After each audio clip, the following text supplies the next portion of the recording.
Hi, everybody. It's Becky Livingston from Pen Heel Marketing, and today I want to talk to you about underperforming website content.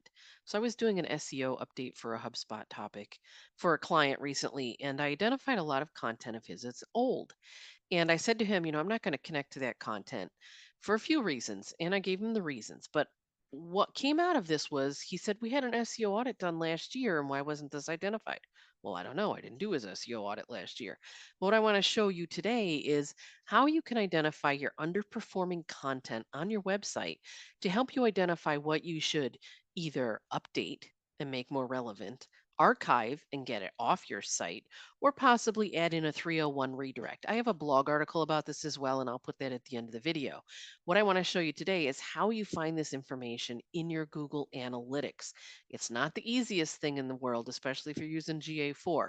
So let's dive in and take a look at how we do this. First thing you have to do, log into your Google Analytics account. So let's go over there and dive into our Google Analytics account. And when you get to your home screen, it's going to look something similar to this. Now, the first step you want to do is you want to go to your reports area. This is the section right here underneath of your home.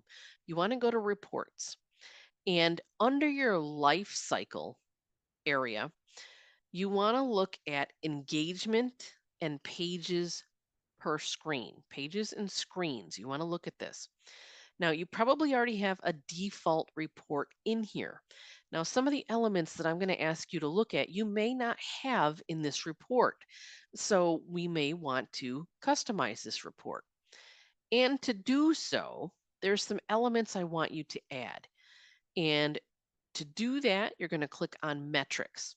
And the things I want you to add are engagement rate, total users, sessions, engaged sessions, bounce rate, views per session, and views per active user. If those are not currently in your pages and screen list, just simply click on the add metric at the bottom and you can start typing it in and you can look for the term. So since I already have sessions in here, it's not going to show up. But and I'm going to delete that one. I don't want that one on there. Okay. So I'm going to take that out. That's how you find it. Then you click apply. Once you apply it, you have to come back up here and click save. Save changes to your current report. Save. Now, what we're going to be looking at once you have this, I'm going to look at the last 30 days of content. Now, I can look at a different time frame if I wanted to, but let's start with the last 30 days. What I want to look at is my organic content sources. So, what I see in this report are a few things. One, we're going to be looking at our engagement rate, total users, sessions, engaged sessions, views per session, and views per user. Where you're going to identify your underperforming or low performing pages is in your engagement rate section. So you'll be looking at this section right here.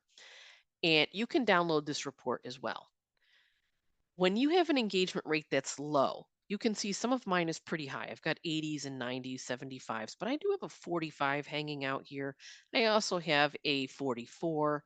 I can increase my pages to view here to 50 so I can see more of them. And I can scroll down through my list and see look, I've got 100% on this one. Oh, that's my speaker page. I can see the underperformers. Here's a 28. Oh, look at that. It's a GA4 device list. That's a 28. I might want to take a look at that page and make sure that it's still current, relevant, etc. So the first place we're going to look is engagement rate. And we want to sort this. You can sort this by higher or lower as well.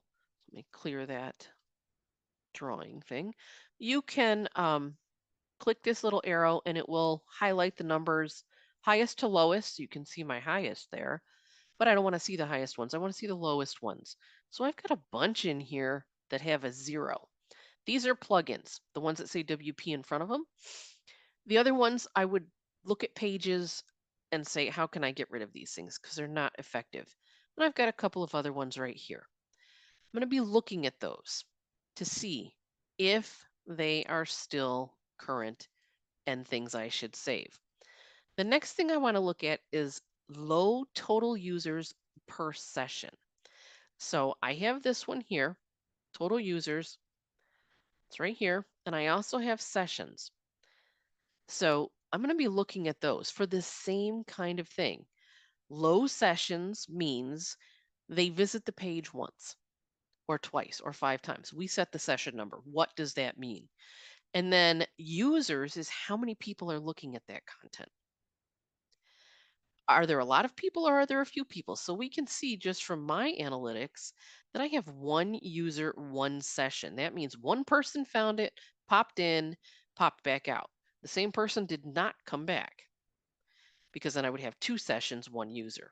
So I don't have that on some of these pages. So I can look at that as well and see sessions and users. If my numbers are low, that may indicate that the information is not of interest to people.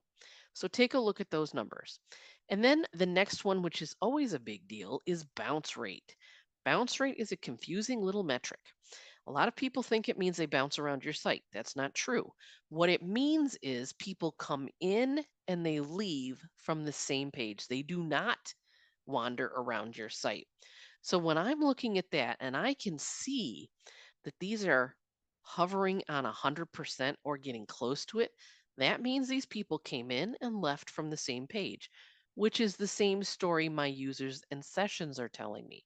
For one user, one session, they came in, they left. So I'm going to be looking at those metrics and I want to be able to identify, are these areas that need to be adjusted? Because I don't want a high bounce rate.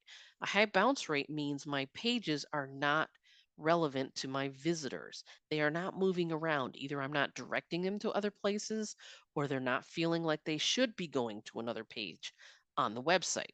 So the lower my number gets, the more effective my pages very likely are. So that's how you can identify if you have underperforming pages on your site. And you can also export this report from your reports page. Come back. I'm going to click my save changes to my current report. I'm going to click save. Come back over here to my reports, pages and screens. And I do have the ability up here to share the report. I can export the report.